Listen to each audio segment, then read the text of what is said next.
Hi everyone, my name is Brandon Kong, and today I'll be presenting my research on the optimization of an external compression fixed geometry ramp scramjet intake for performance across a wider range of Mach numbers. Now, I know that sounded like a really big of a mouthful, so first I'd like to break down what are scramjets. So scramjets are actually a type of air-breathing propulsion that operate at speeds above Mach 5, or 5 times the speed of sound, compared to other types of air-breathing propulsion, such as turbojets and ramjets. Scramjets operate at much higher speeds, as the flow through the engine itself is actually supersonic. Now, this would help to open up opportunities for cheaper access to space through SSTOs or single stage to orbit aircraft. This is because scramjets are much more efficient than current liquid hydrogen and liquid oxygen rocket engines, which are the ones that are mainly in use today for access to space.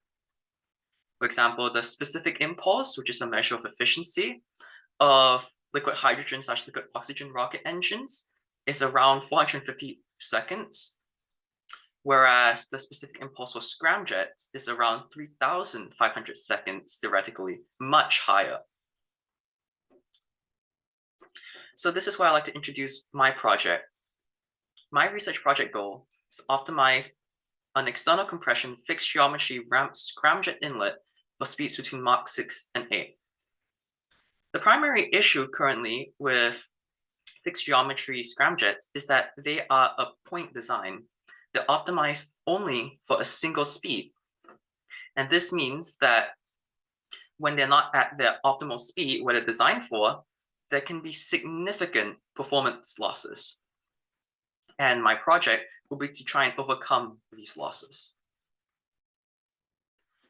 So my project focuses primarily on ramp intakes. How ramp intakes work is that air is turned and compressed through multiple oblique shocks being shocks that are at an angle. And the purpose of the intake is to try and perform this compression isentropically to increase efficiency, even though this may not always be possible.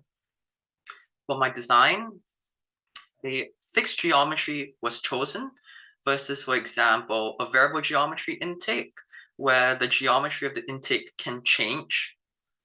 I chose a fixed geometry because it significantly reduces complexity and weight over a variable geometry intake. So what will the specifications for my design be? I will be designing the initial angle, the number of shocks, as well as the angle difference between each shock. So how will performance be optimized? The criteria for optimizing performance across a wider range of speeds will be done in a couple of ways. The first is reducing shock impingement by reducing movement of shocks. Shock impingement is when an oblique shock impinges or hits a part of a scramjet inlet. Now, shock impingement results in very large forces as well as heating, which can result in a lot of damage. Another thing that we optimize is increasing pressure recovery. Pressure recovery is the ratio of static pressure after compression to free flow or before compression.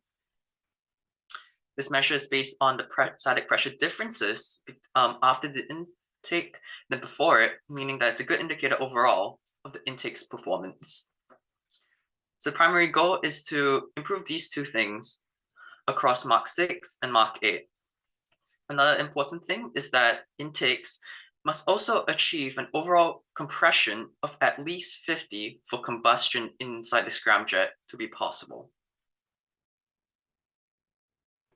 So now we're moving on to the Kantrowitz and Oswaldtich criteria. These are a couple of criteria that scramjet inlets have to follow to avoid unstart, where the shocks in an inlet lose stability, and to improve efficiency. So the first is the Kantrowitz or the K-limit criteria, where scramjet inlets can only have up to a certain amount of compression before the inlet is unable to automatically start or form the correct shocks. and be able to operate. The other is the Auschwitz-Stitch criteria, where scramjet inlet oblique shocks should be of similar strength for optimal efficiency.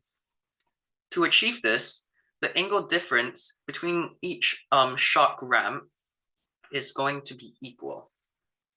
On the right, there's a graph showing on the x-axis Mach number and on the y-axis contraction ratio with the line showing the Kantrowitz limit.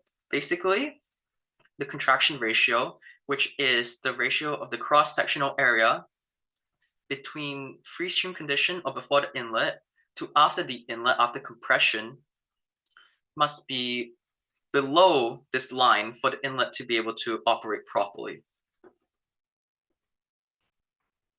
The methods I used were CAD software, CFD software, Google Sheets to record and normalize data, as well as Desmos to graph data. So, what were my results? I found that the best number of shocks was 6. If we take a look at the graph on the left, the x-axis is the ramp angle difference between each ramp, and the y-axis is the contraction ratio. The region between the curve of minimum compression, which is basically the minimum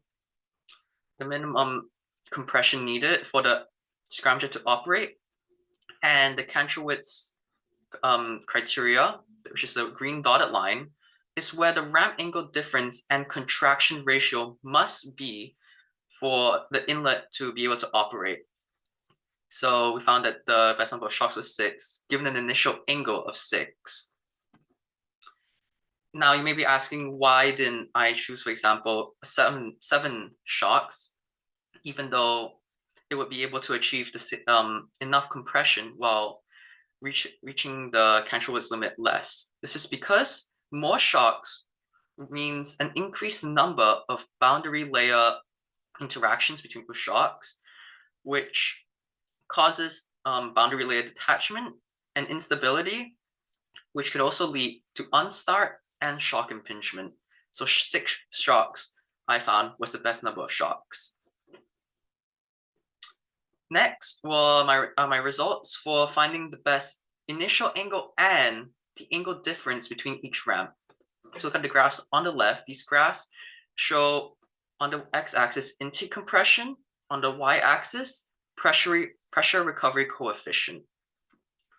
So I found that the best initial angle was 4 degrees, and the ramp angle difference was 0.92 degrees.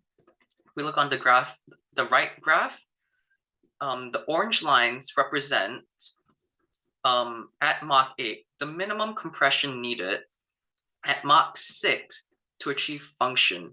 I found that an initial angle of 4 degrees was the best, as it allows better performance at Mach 8 than others, but still had good pressure recovery at Mach 6.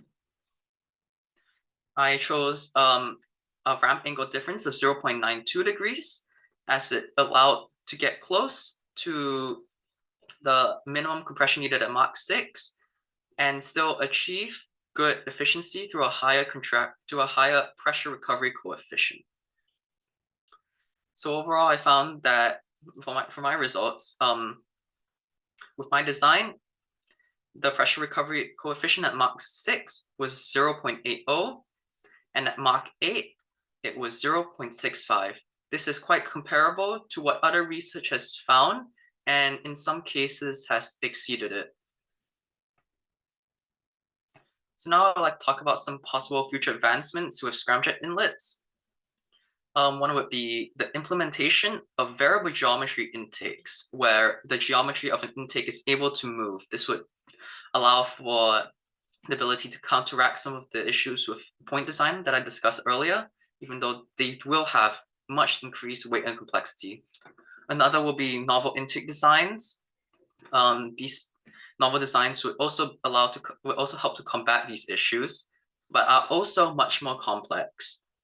Finally, another possible advancement would be boundary layer bleeds.